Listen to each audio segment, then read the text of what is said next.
So I'm here with Lindsay, my favorite millennial. What would you call yourself? You're like a millennial consultant. You're a keynote speaker. Yeah. You're what? Tell us about yourself. Yeah, it's a good way to say it. I mean, I think the term that is being used the most in the marketplace is generational consultant. There we go. Um, 5 years ago, it was definitely like millennial expert, and we still talk that way. And I honestly think that it's really important to understand the millennial generation because we make up so much of the workplace Yeah, yeah, population. Because everybody's like, what about Gen Zs? I'm like, cool, cool, cool. Here's the thing.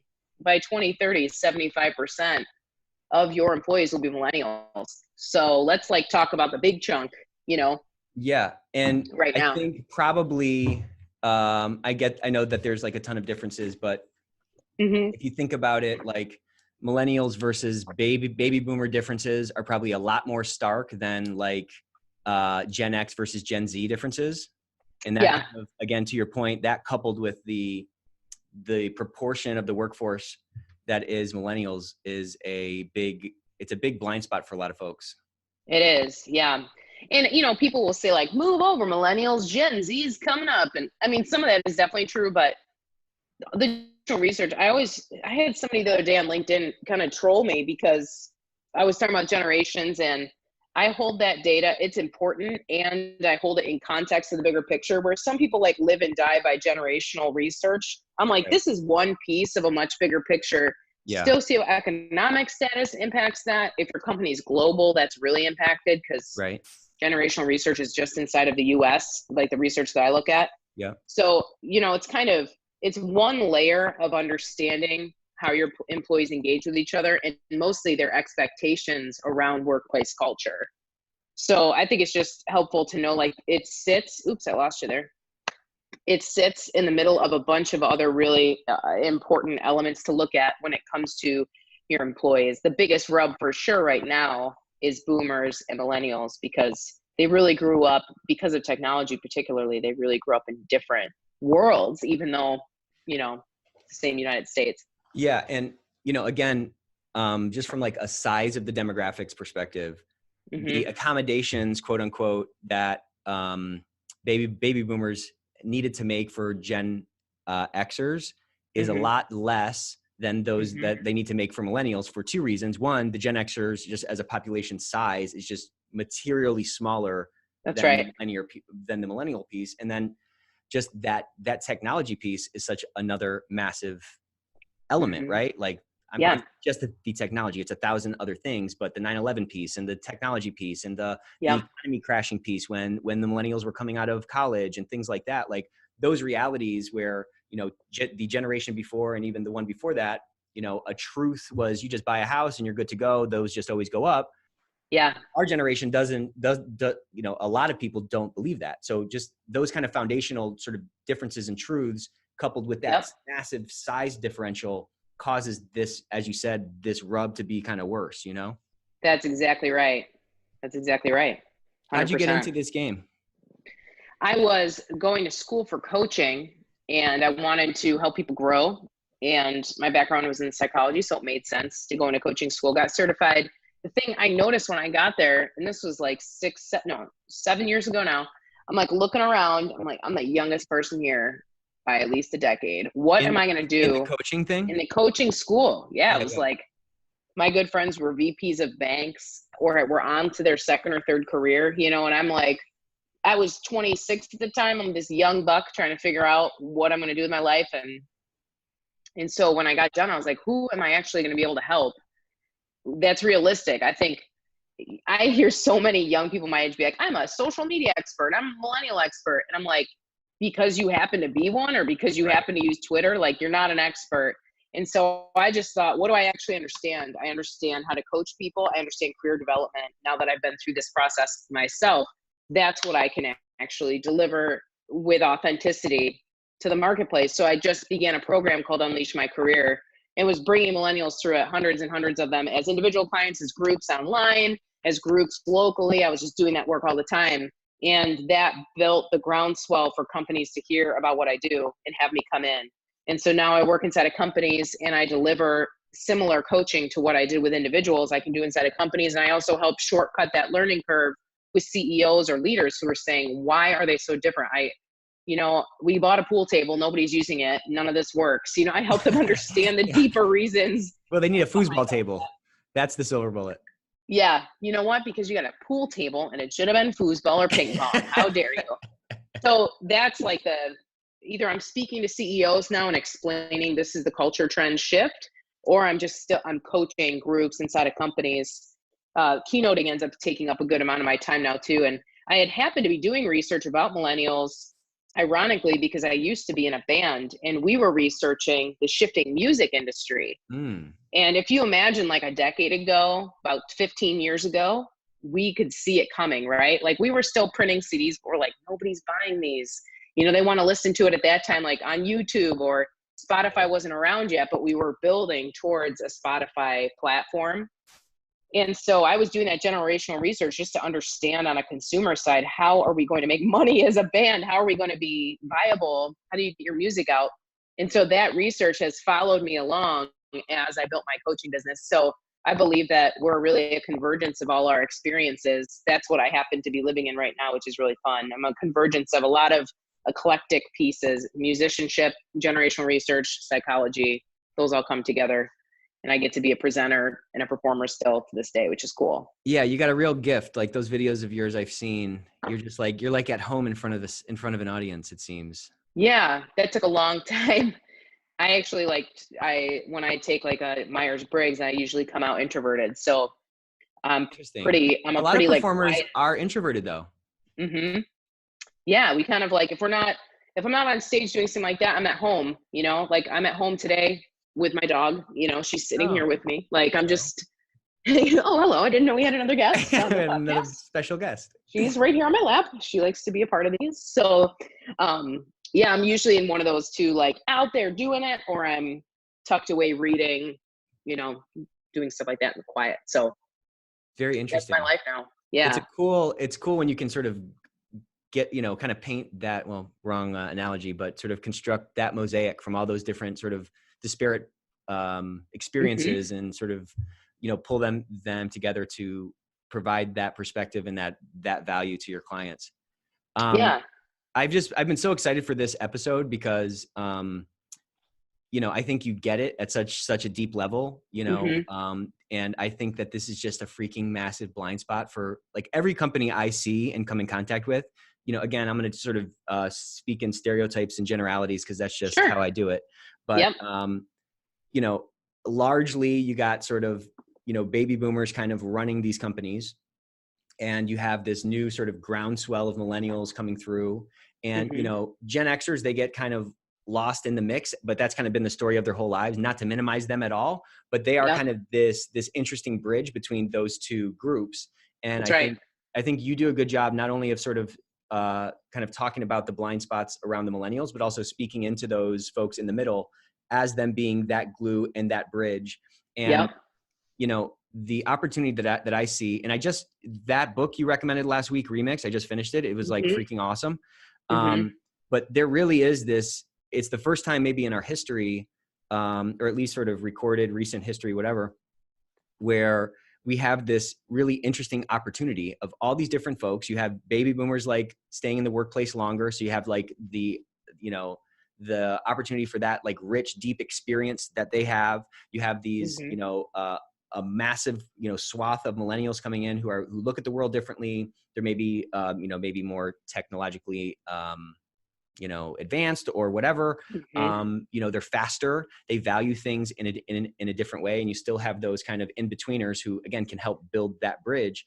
But what Yeah. I think is that over, like you said, in 10 years, it's going to be a 75% of the workforce are going to be millennials. And they're just wired in such a different way that, to your Mm-hmm. point, no one gets it, right? That's why people are hiring you to come in and explain, hey, why are they so different and whatever. Yeah. So we're going to see a massive, it's bigger than people think, but you're going to see a portion of organizations they're going to get it, or they're going to work to get the millennial thing.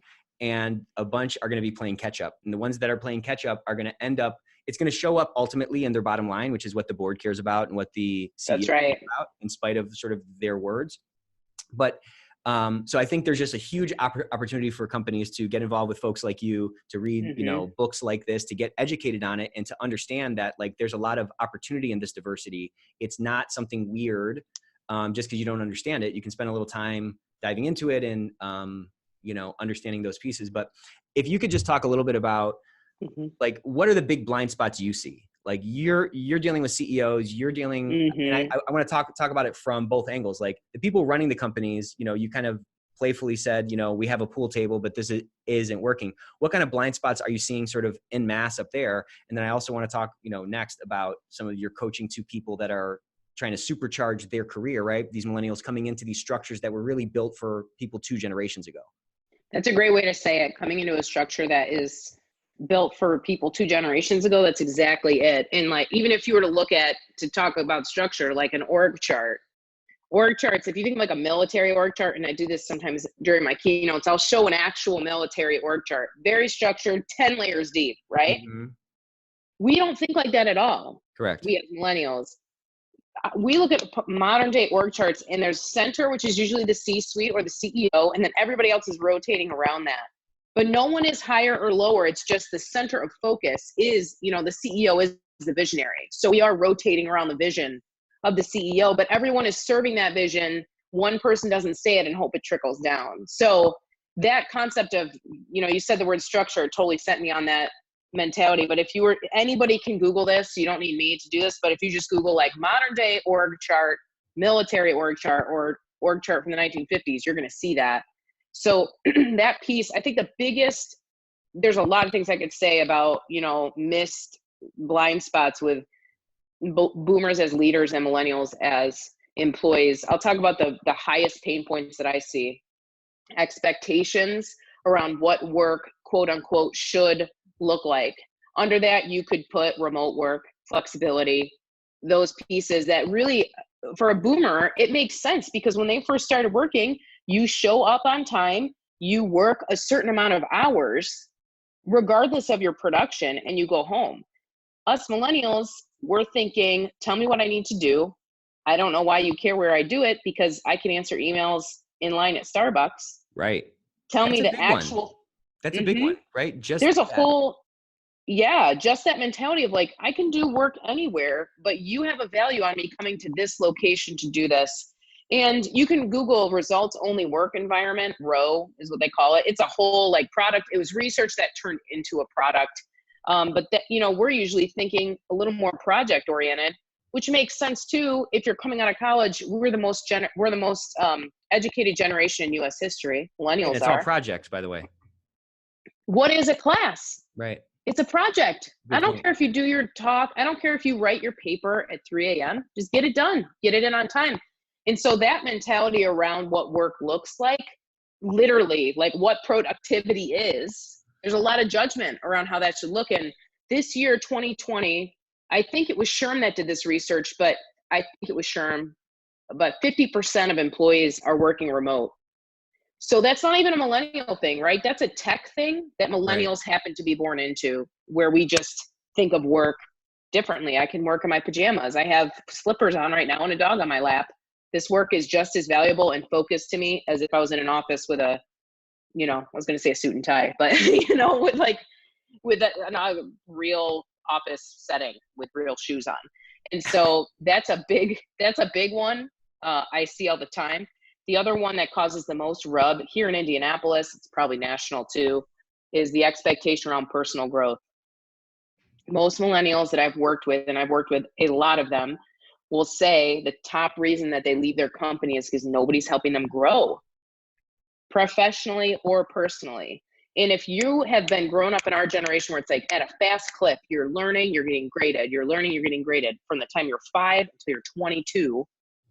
And then all of a sudden you get spit out into the real world. We're moving in slow motion and you're not getting feedback every week and you don't know what classes you're taking next. You have nothing to look forward to. You would start to kind of lose hope a little bit. Like, where am I going? What am I doing? Yeah. And this is kind of an extreme caricature of what you're sort of referencing there. But, those parents who are starting to try to or those parents who were like, okay, if they got to get into a good college, and that means they got to get into a great preschool. Like that started with our generation. You understand what I'm saying? Yes. So like Mm-hmm. that, to your point, that constant sort of stacking of experiences and making sure that these boxes are being checked, and am I moving up appropriately and so forth. That's sort of ingrained in our sort of like life experience before, to your point, we're spit Mm-hmm. out into the real world. That's right. And the real world moves at a much slower pace. So on the millennial end of the same conversation, I'm usually slowing millennials down because they'll be like 6 months into a job and feel like, I've been here forever. What are we doing? I'm still doing the same menial tasks. Is this my life now? Because think Right. about a 6-month period when you were in college was like, you would have completely changed semesters. You would have maybe changed where you live by then. Like a lot happens. You're at a different tempo. So expectation around work tempo is huge. And I'm sure you and me are Gary Vee fans. You like Yeah. Gary Vee. You do a Yeah. lot of work in his vein. He talks about that all the time. If you watch his videos, he's like grabbing 20-year-olds and saying, calm down. You have time. Don't make these rash decisions, where actually give yourself time to grow and develop. And so I see a lot of young employees get overwhelmed and think nobody's actually going to help me grow. I'm stuck here. I'm doing tasks I don't want to do. I gotta go somewhere else. Yeah. And I And think part and parcel with what we're talking about this sort of military structure where you move mm-hmm, up and it mm-hmm, takes time, and sort of these old structures are kind of tenure based. Many mm-hmm. times it's a big generalization, but it's like this tenure based progression through, Yep. whereas in that sort of inherent, it's like you flip that thing sideways and it's more of this sort of hub and spoke. That flatter organization is sort of, foundational to that is sort of more of a meritocracy type of a You thing. got it. And I think our generation in particular, you know, I've worked in some places where, I would say something to the boss, again, not trying to, obviously respectful, not trying to be Mm-hmm, disrespectful at all, but I would mm-hmm. get looks from other people like, what are you talking to this guy for? And it's just like, well, he's just another guy. He's just in a different role. Right. But like, that's just how I looked at the world. But you have these sort of conflicts in place. And especially when those structures are in place, they do end up sort of creating these glass ceilings, particularly for people who are merit driven. They hit those That's glass right. ceilings and they can't ascend forward. So that can sometimes you can get a false positive, to your point, and, jump ship before you should. Mm-hmm. But many times the structure is just not really built for this new way of thinking that, again, is a massive part of the population. You nailed it. So exactly that pain point that millennials have, companies self-report to me, that's the piece they're the worst at, personal and professional development. So you do have this unique crosshairs of this is what I want most, and this is the thing that you're slowest or unable to deliver on. We're on different, this is not going to work, And so that exactly what you said, you nailed it. There was something else you said that was so interesting. Let me ask you this. When you went to college here in Indiana at IU, when you came here to go to college, well, you lived here already. Why do you think you went to college? What were some of the messages that your parents told you when you went off to college? Why bother? Yeah, I think I wanted to be an entrepreneur. I wanted to run a Mm-hmm. business. So the advice that I got was, well, and we were the first ones in our family to go to college. So that was always like a That's thing. right. Mm-hmm. But it was about kind of, build this tool set, build a Mm-hmm. toolbox so that you'll be able to take that out, and, be better equipped to build a career. Yep. Like get ahead, right? If you do Yes. this, you're going to get ahead. You'll have stability. So you and I come out of college thinking, I have more merit and education. You might have tenure. You might have been here an extra 10 years, but I actually have like built my education and my knowledge base faster at a different pace than you did. So now you have the same people that told us to go to college. When we come and we're like, hey, I have got a college degree. I'm ready to go. I've got a lot to offer. They're like, who do you think you Yeah. are? Slow down Wait a there, second. kid. Yes. So is seniority built on time invested, or is it built on education? And your Yeah. actual knowledge base. Or impact potential, or impact, actual impact or something. Right. That's right. So you can imagine that people and this happens to Gen Xers a lot too, because what you said earlier, just sheer numbers, millennials may get the same advancement that took a Gen Xer twice as long. They may get it in 3 years. It took a Gen Xer 6 years because boomers weren't retired. Good point. come those spots too. And Gen Xers are like, are you kidding me? That took me twice as long to get. Millennials can't understand why that's an issue. And now we have another point of tension. So Yeah. you've got that hierarchy. Yep, go ahead. Yeah. I was just going to kind of echo what you're saying. You got this hierarchy, but it's moving at different paces for different people depending on when they got into the hierarchy, and that can sort of create resentment as you sort of look down on people who are just coming up and, to your point, are moving up faster. And then, just to get kind of psych on it, can even start to feed into like identity issues. Like, am I as good as I thought I was? And, am I the performer I thought I was when this new kid is coming up and they're going way faster than I was going? Well, you can't always attribute that, to your point, to like your own performance. You can, when there's other factors at play, like maybe the seat's just opening up, to your point. That's right. Well, and different skills are needed now too. True. There's an argument, and I kind of feel uncomfortable with this, but I think there is a trueness to it, that the real world is actually the internet, and the world that you and I daily live in, the physical world, is like the second world. Yeah. And it's flipped. if you don't, so for a millennial, it's like, you've got to have people that are making your website better, that understand how important technology is. The example I always use is, if you were going to go to a new restaurant tonight, you would definitely Yelp it, see what the reviews are, want to see photos of the atmosphere, want to know what the menu is before you ever walk into that room. It doesn't matter. Before I even call. Yeah, exactly. That's right. So all of a sudden, their digital representation of their business is more important than the actual business. In a sense, they both feed into each other, but to get a new customer in the door, your digital version is either like going to get people there or not. It's the block. Or the game's moved. The game has moved sort of to this virtual world, and it's got to be hard. I think, just to kind of flip this conversation on its head a little bit, I think many times for our generation, it's hard to really appreciate how weird it must be for these older generations who are in these seats, and they see these new, these lunatics coming in who are on their phones all the time, and they don't want to work, and they're wearing, holes in their jeans and all that other stuff. The things that they, to your point, the older generation thought were like mainstay freaking pillars of work, business, whatever, are just thrown out the window because this generation sees, well, those aren't really important. Those aren't really needle movers. Like, those don't really matter.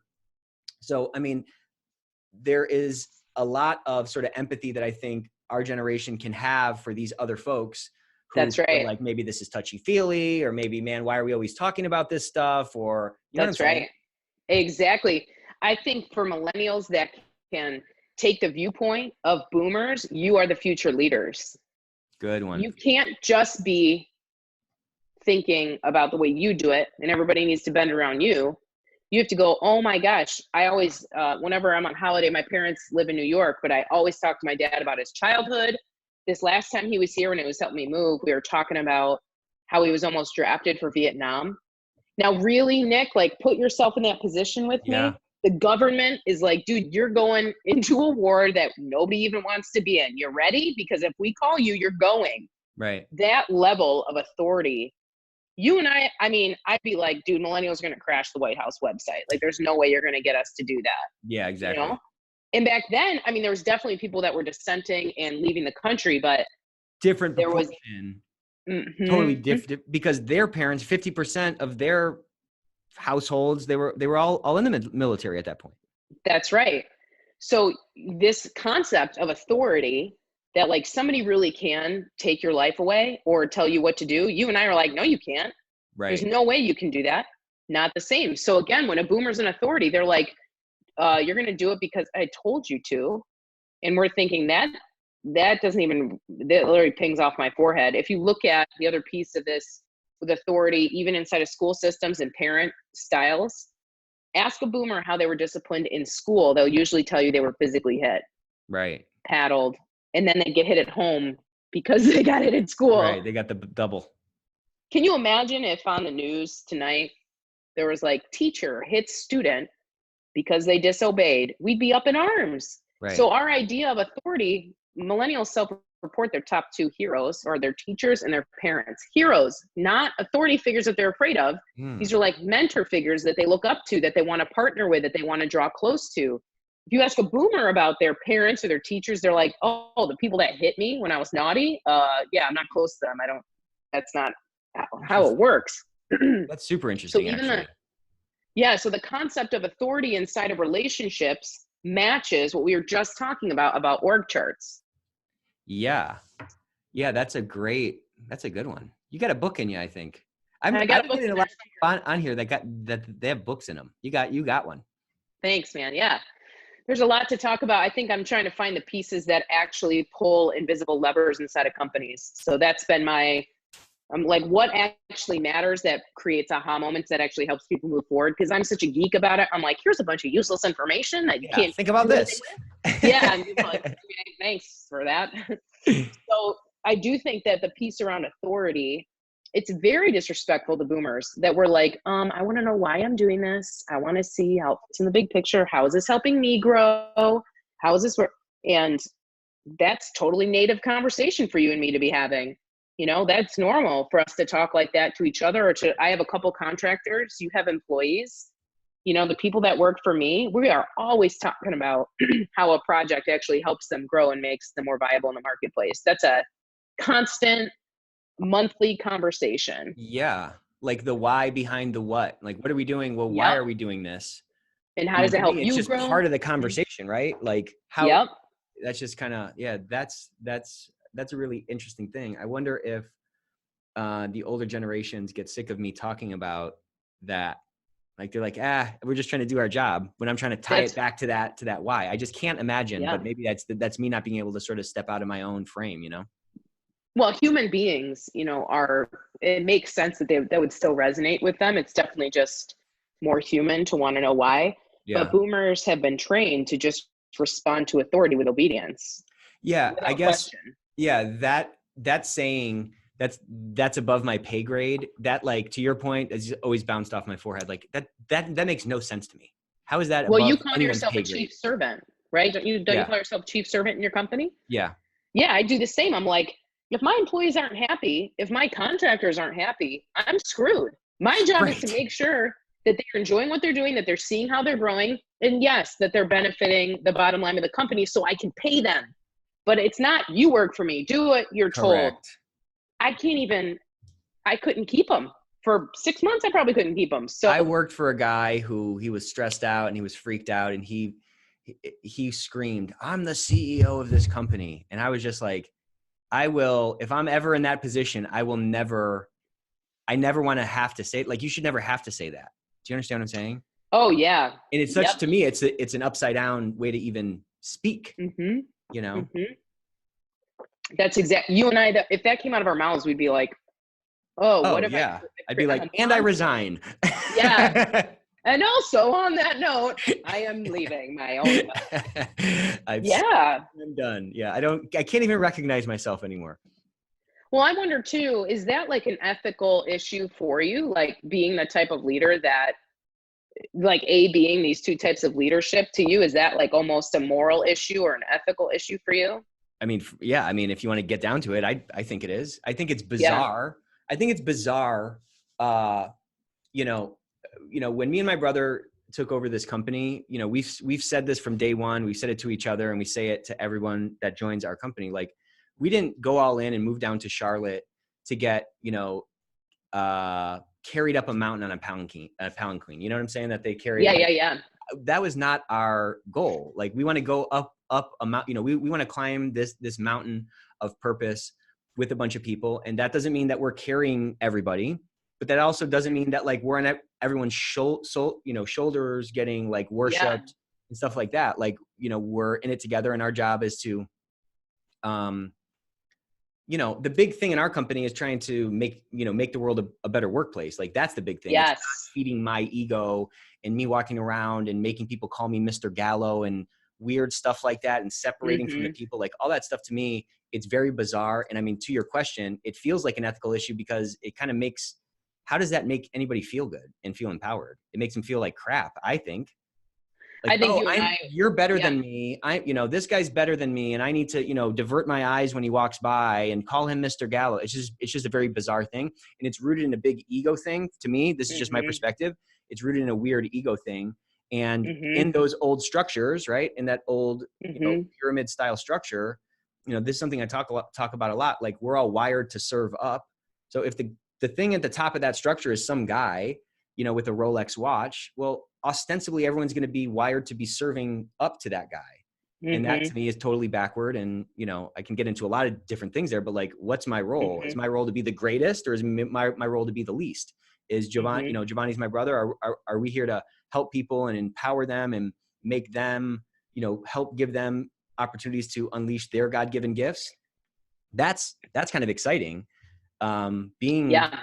But that fake worship, which is actually what it is, that fake sort of adulation that comes along with those structures where everyone's like ass kissing, it turns very Mm-hmm. political. I think it is sort of an ethical thing.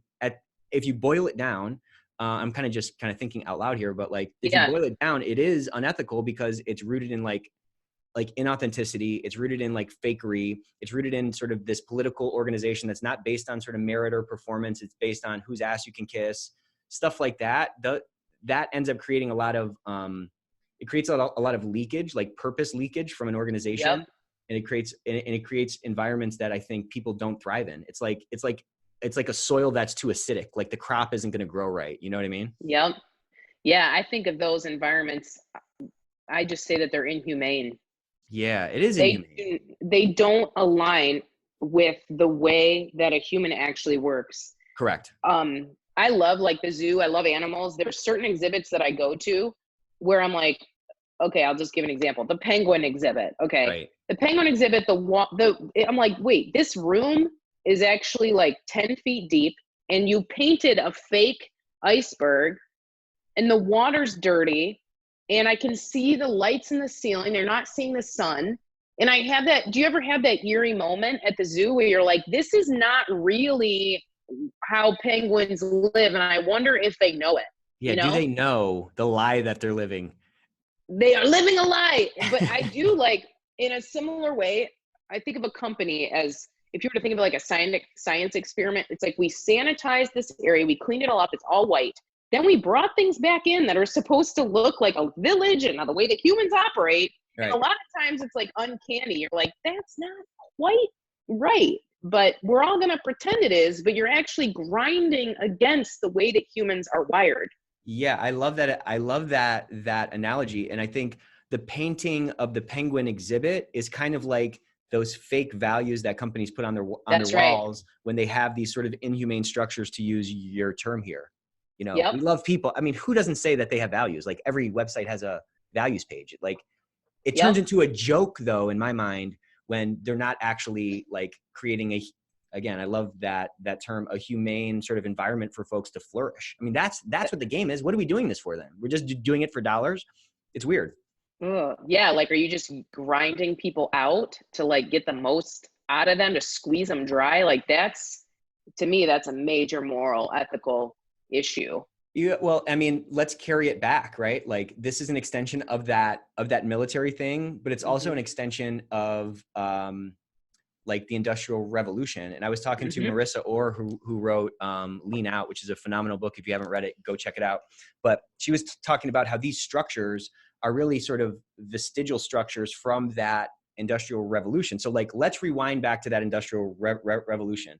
We had sort of an agrarian sort of farmer society. Then these Mm-hmm. machines started coming out that allowed sort of the rate of production to increase and sort of the marginal cost of production to drop a lot. And then you saw this sort of explosion in the Industrial Revolution of all these machines and all this mass production. And then you saw sort of, things like, Ford coming out with the assembly line and the division of Yep. labor and so forth, right? So like, what was the asset at those times? The asset was the machine. And the asset was this thought around, hey, I got one guy and he's just cranking a wrench all day, right? That's all Mm-hmm. he's doing. Well, the big thing in that structure were the machines and the investment in the machines, not the people. The people were just sort of plugging things in or moving things Mm-hmm. around, right? So as those old structures have carried forward to now, where there's just this crazy mismatch, because the assets are not machines. The assets now are the humans, and the value is in their brains as they sort of apply their gifts in this sort of knowledge work economy. So there is sort of there's an inevitable sort of choking of those purposes when these old structures are sort of imposed over these new work, these ways of working or something. So yeah, Yep. it's absolutely inhumane. And so before, when people didn't matter, right, you had Yep. 12-year-olds falling into machines and dying. And now, when these old structures that were built when people didn't matter, you still kind of have people effectively falling into these machines and getting chewed up and spit out because the Yep. structure's not built for them. Yep. That's right. We're supposed to move around them. Yeah. Yeah. And hopefully Yep. you don't step over too many lines. You know what I mean? Exactly. Yeah. So it's really cool. As a business owner, it's awesome to hear how much you study history, because that does give you amazing context for what's to come. Like this is why we're at this point, and this is what I could see happening in the future. Every time technology is introduced in a different way, it shifts human behavior. When Right. fire was like one of the first technologies, right? Like, let's Right. go way, way back. Shifted our behavior around how we ate, how we did Mm-hmm. everything, truly, how we survived, where we could live, so many different elements. And now people are like, oh no, computers, robotics, they're gonna make us, we're gonna lose our jobs. And and I'm wondering what your thought is. My thought is, no, it allows us to be more humane, because we're not doing repeatable left brain kind Exactly. of patterned behaviors that we can train a computer to do. So people are like, well, nobody's gonna be able to work at McDonald's. I'm like, no, those people that are working at McDonald's are going to get more humane jobs for themselves, and there'll be two people at that McDonald's who are actually having real interactions with the guests and not having to punch their food in, but can actually connect with them as human beings. So, Yeah, and I think you just really nailed that, right? So mhm, I think we've seen a little picture of that, like in terms of like when you call the airline or whatever. Like you can do mhm, a bunch of stuff through the phone, through the computer to route you mhm, to the right person, and that person can just kind of do that human piece, right? Connect with you, yep, empathetic, sort of take care of, do that sort of thinking that's outside of what the algorithm could be coded.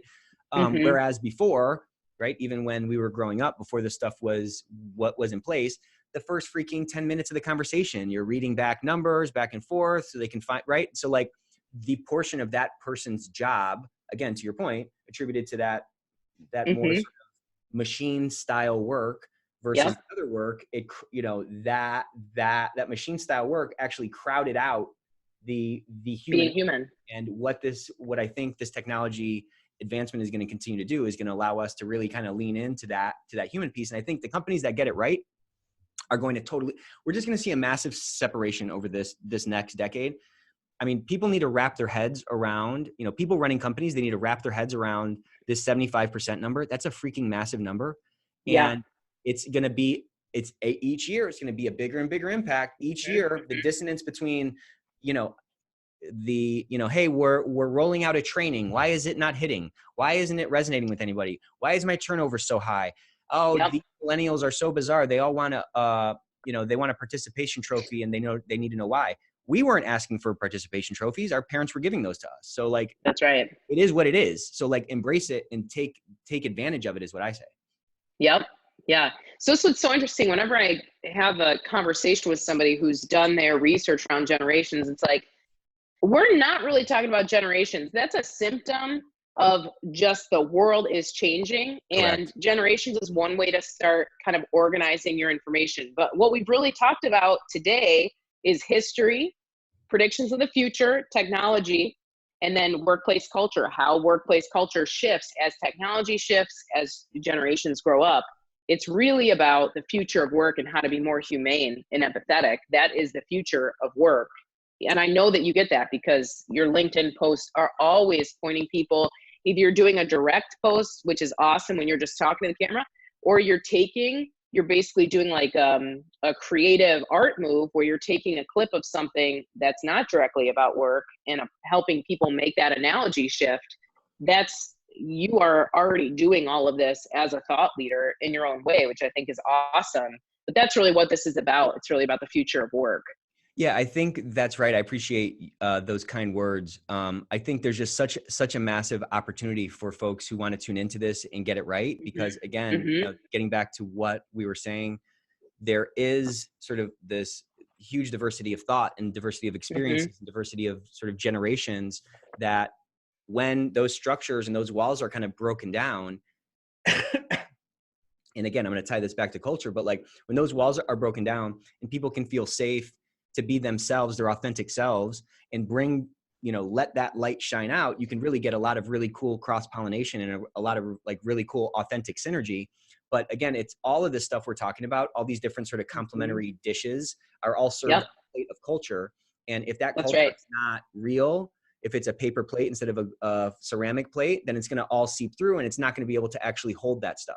So Yep. when you're talking to businesses, or as we're talking, if you have like sort of big tips around this piece, like what are the big sort of culture elements that people need to sort of get ahead of the curve on, as to not sort of fall, behind the train over the next decade? Yeah. There's a couple things that big buckets that you want to think about. The purpose of work, that you can say that clearly, purpose in work. Why would somebody come and work for you? What is your company doing that's more purposeful than the next? And it's all about how you shape that. You might need a creative team to help you say, like, it's not that we sell insurance, it's that we give people peace of mind so they can go do what they really want to do, and that they'll know their family's taken care of, or whatever it is. Understanding what your purpose is inside of society will help young generations understand why they should come alongside and work with you. And we have influential relationships. You want to look at how much are the people that I've brought in this room interacting with each other. Going back to the zoo analogy, we are highly social creatures, highly social. We are meant to live in a pack. So if your people in your zoo aren't interacting with each other, that's a big concern, because that's Right. not how humans work. We should be, and we don't always have to be collaborating and always doing everything together. But even if you were to walk out on the floor today, if your people are in an office, if you were to walk out on the floor and go, are we actually interacting with each other? What is the kind of energy and the mentality in this group of people? You would want to see a lot of socialization, because we are looking for influential relationships. Creating a mentorship program inside of your company is one way to help foster that. A reverse mentorship program too, to help both people understand each other, both generations. Then you Smart. do have that. Then the third one that we typically talk about is professional and personal development. Do we have anything in place for professional and personal development? That could be outside trainers. That could be, one thing that I'm pushing companies to do is to consider having a career coach or life coach have office hours once a month, so that as your employees are trying to get clear on who they are and where they want to go, they have somebody that they can go to that's not directly in HR, that is not tied to their paycheck or their performance, that can have those conversations with Hey, that's a them. great idea. So that's like a really practical way to do that, that is cost effective, that can make a difference. And then this last piece, flexibility in work, mostly because of technology. We want to decide where we're working and when, as much as possible, right? We're no longer in work-life balance mode. We're in whole life understanding. Right. Work-life balance is like, hey, from 9 to 5, I own you. You go home, you can have your life back. There's the balance. Whole life understanding is like, oh, your kid's sick. Of course you're having a hard day. Your kid being sick sticks with you while you're here at the office. Let's figure out how to make sure that you're able to take care of the things that matter to you and you can be focused while you're here.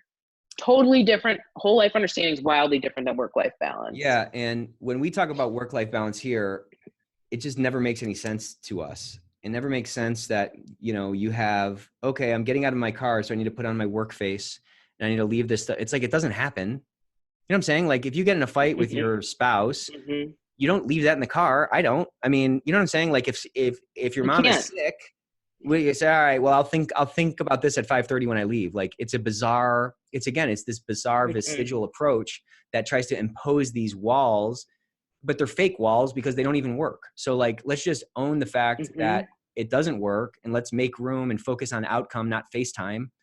I'm not talking about the phones. I'm talking about like FaceTime at Yeah. work, right? Like, um, Yep.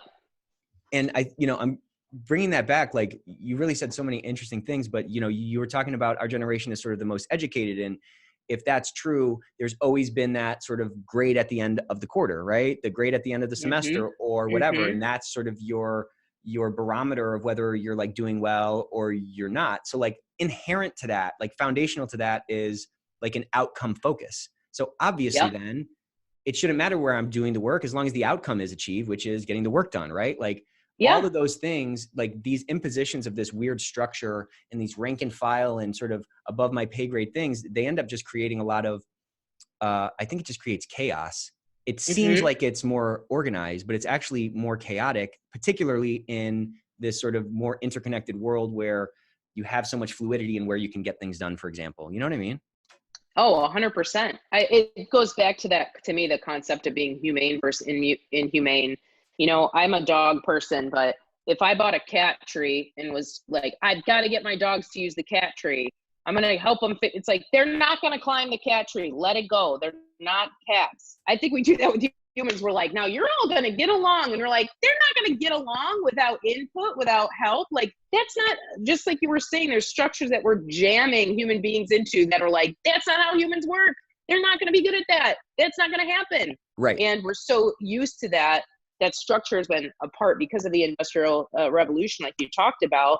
It's been embedded in generations past, but that is also being bred out of us now. So we don't want that. We don't expect it. We don't understand it. And we're not going to bend to it. We'll just say, I had a client who was like, you know, I don't want to work for the man. I'm going to start an Etsy shop. She makes 10 grand a month on Etsy. She's Bingo. out of the zoo. She's like, I'm not playing that game, you know? Yeah. So And that's where we're going. I think, there's this other piece of the puzzle where, you know, in the past, right? Like just again, to generalize, like a baby Mm-hmm. boomer coming out, they were told by their parents who got pensions, who, you know, Mm-hmm. fought in the war, they got pensions, which like don't exist obviously anymore. Social Security Mm-mm. probably won't even be around when we're like, you know, Mm-mm. ready for it. So like Mm-hmm. those mainstays that were bred into them, right? Like those kind of big rules of thumb, you find a great company and you stick around there and so forth. Like those are dollar-based things, right? Like that's Mm-hmm. bottom line sort of focused things. Like you find a great company and you get that pension and you get the gold watch and you can retire and blah, blah, blah, right? Our generation has come out and the financial crisis happened, housing crash happened, Mm-hmm. all these sort of truths from the previous decades are now like washed out and everyone's like, okay, well, and couple that with all the freaking student loan debt. So like this like American dream, which if that top of that mountain is like one of like making a, you know, being a millionaire or something, that's Yeah. not even in a lot of people's like frame anymore because they don't think like, if you think you can or you think you can't, you're right. So like if people are weighed down with Yep. 150 grand of debt and they just saw their parents' 401k get washed out and now they got to work an Mm-hmm. extra 15 years and their house got foreclosed on and all those things, that has an implicit like shuffling of, Mm-hmm. you know, priorities. And I think Mm-hmm. if organizations can understand that, like, look, whether you acclimated toward dollars first, whatever, like that is what it is. And that's right or wrong. It's like, it kind of doesn't matter. Just recognize that like these new people are acclimating to something else. And it's not necessarily Mm-hmm. dollars first. It's maybe purpose first, or, hey, I need to be able Meaning. to make a Mm-hmm. living wage, but I care more about being happy. And I am willing Yep. now, I have a lot more optionality with an Etsy shop or through technology or whatever to break out of the zoo, as you put it. All those are sort of lower hurdles that sort of used to keep people in those cages. Those cage walls have sort of dropped. And I think That's right. organizations, I was reading, maybe it was in that book, but there's a company that like each year they encourage their people to go and interview for other jobs. And they don't have non-competes for folks. And they don't say, hey, you can't hire my people away, because it's like, look, then now it's on me to keep the folks. And I think that's really what's going on. Yep. But people are still trying to hold on to those old structures, right? Those old leashes to keep Yeah. guys kind of chained to the company. That's right.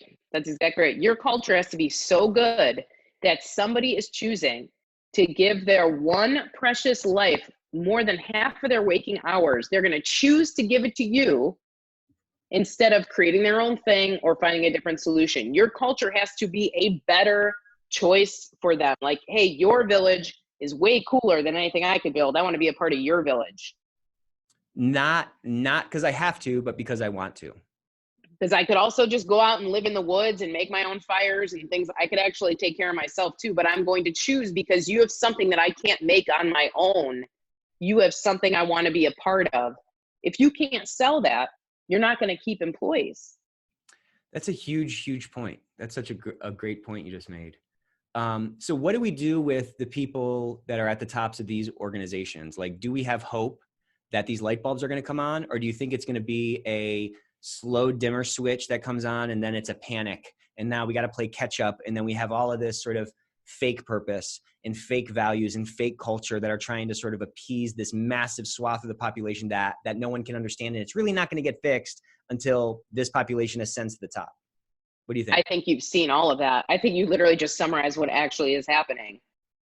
So, companies, the other piece too is that companies that used to be like Fortune 500 companies, they used to be the companies that were around for 50 years, long-standing pillars of influence. And now if you were looking at the Fortune 5, who do you think's at the top 10? We've got Amazon up there, right? We've got these young, almost teenager companies running the marketplace wild. And so this whole idea that, how are companies going to change? Well, sales and just consumerism is going to change who makes it out on top. That's one big piece of it. And then, yes, we do have companies from the inside, I like to call it green labeling. It's like like hotels do this, right? They're like, oh, save water on the environment, hang your towel up. And I'm like, you're doing that because you don't want to pay for the water it takes to wash this towel. That is a joke. You don't actually mean that. Right. You're playing a game. So we call that like green labeling. This is really a greed-based decision. It's not actually like we want to save the environment. If they said every time you hang up a towel, we pay $1 to save a panda, I'd hang up those towels like crazy. Right? That's a great point. So yeah, companies are already doing that type of, hey, we bought a ping pong table. I wish like 10 years ago I had like a beer keg company and a ping pong table company. We would be loaded. Then we'd have to figure out how to get rid of all of them. But there is a lot of that, and we do this all the time. Even if you were to take it from the macro down to the micro, when a relationship is failing, the couple typically is like, oh, let's buy a new house. Let's buy a new car. Let's do these external things to try to bolster our relationship. Doesn't work. Same thing with companies. Buying a ping pong table doesn't change the nature of your culture or the nature of your relationship. Buying these things doesn't change anything. It really is a grassroots understanding of how humans work and how they want to be treated. And so some companies will die. Some companies will green label, figure out that didn't work, and hopefully adjust. And then I think companies like yours that are grounded and founded in these concepts are going to be what holds, and people are going to come to you and say, Nick, how are you doing this? Help us figure it out. Yeah, I'm going to say, go talk to Lindsay. But why do you think this authenticity thing is such a big thing now? Because like you sniff out the green labeling. I think my grandmother would be like, oh, how sweet. Right. So like at some point it sort of goes the other way. What is it? Like, why do we have such a nose for authenticity now or desire for it? Well, I think millennials do because part of it is in technology, transparency is king. So we know right away, like, why do I fly Southwest all the time? And because Southwest to me is transparent. They have the best customer service. 50% of their hiring is based on attitude, not competency. Their personalities come out. You meet real people who really do serve you on these planes or fly the planes. I think Southwest is the most millennial airline because of the way that they behave, right? They're not ranking, there is no first class seats. We're all in it together. It's a totally different way of doing business. So I think that authenticity is king partly because of technology. Mm-hmm. We know if something goes wrong, don't we? Like we know, I always use airlines as an example. If somebody's mistreated on the airline, we tweet about it. We know about it the next day. We want to know what the heck's really going on behind that door. Glassdoor is a website that tells you how are the employees really treated. Yeah. Yeah, that's a good point. We want to know what's going on. And we acclimate toward that. And I think there's probably also a layer or an element of like us having been probably, again, this is not a stat.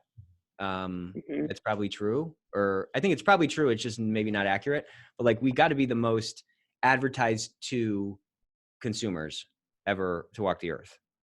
right? So I like, mean, yeah. I mean, it's just so many ads. I mean, just think of the ads when like our grandparents were watching like the 3 channels in their living room. Yep. I mean, we look at those ads and we're like, these are all lies. You know what I'm saying? Yeah. Like, This it's is almost all like lies. ads don't work Yeah. anymore or something. Yeah. I think that part of that is that idea of like, I know we're using the zoo analogy a lot, but like really fake zoo, like those ads back then remind me of horrible zoo enclosures. And now we're like, dude, that thing better look just like reality or be reality, Right. or I'm not coming. And so we are looking for those opportunities. If you were a totally different person when we turn this podcast off, I can't imagine you like turning this off and then going out and yelling at your employees, I'm the But if boss. you, yeah, if you did that, I'd find out about it. We'd all find out about it. So Right. there is this piece where, boomers would say like millennials are constantly being surveyed. There's no privacy anymore. And we're like, well, if you're not doing anything weird, you don't really need privacy like in that way. That's Yeah. secrecy and privacy are totally different. Good point. So Yeah. And I those, think that's those part get of, conflated a lot. they do. They do. There's a lot of things where I'm like, sure, you can track my location. I'm not doing anything weird. So why does it matter? I'm not. So we just have a totally different view on all of that.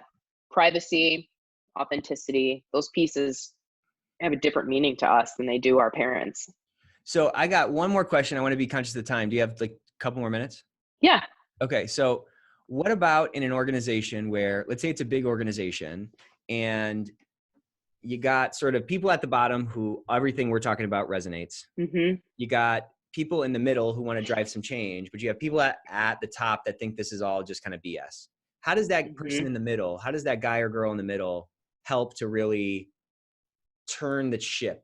What kind of Mm-hmm. advice would you give, or like what kind of coaching or tactics would you give to somebody there to like help turn on those light bulbs at the top, that like this culture thing is not just a painting on the, it's not just a fake iceberg painted Yeah. on the penguin, thing. What does that person do to not get sapped and, feed in and buy into this, this thing of like, well, I just can't do anything about it? Yeah, I think some of it depends on how big the organization is. If it's smaller, you have your voice is probably louder, and you can probably get to the chief decision makers quicker and more easily. I find oftentimes that there has to be a business case, usually around recruiting and retention. And so Mhm. my business partner, Lauren, she's in a lot of my videos. She does a lot of work with recruiting and retention that ends up being a big part of what we do because there's dollars behind it. So every time we lose an employee, we're losing 15 grand or 7 grand or whatever the Right. acquisition cost is and training cost is. And so at the end of the day, I think most people in the C-suite want to understand how it impacts the bottom line. I don't think most CEOs are going to say, let's spend the money because it's a good thing to do. And a CFO is definitely not going to be like, sure, let's sign off on that. But if you can Right. say, we're losing 100 grand a year in turnover, and if we implement this program that costs $20,000, I'm confident that we'll keep at least 3 extra employees. It'd be a break even, or we'll save money. Are you up for doing that? I think it has to be a business case. Yeah, you're probably right. And what's nice about it is that it's not snake oil. Like it actually works. Like if you Right. fix Right. like if you can get this right and you can tune this piano properly, then the harmony that comes from it is going to be one that's going to resonate with the people and they're going to stay there longer. It's That's just right. going to happen, right? It's not, we talk about this a lot. Like the dollars are a byproduct of what you're doing.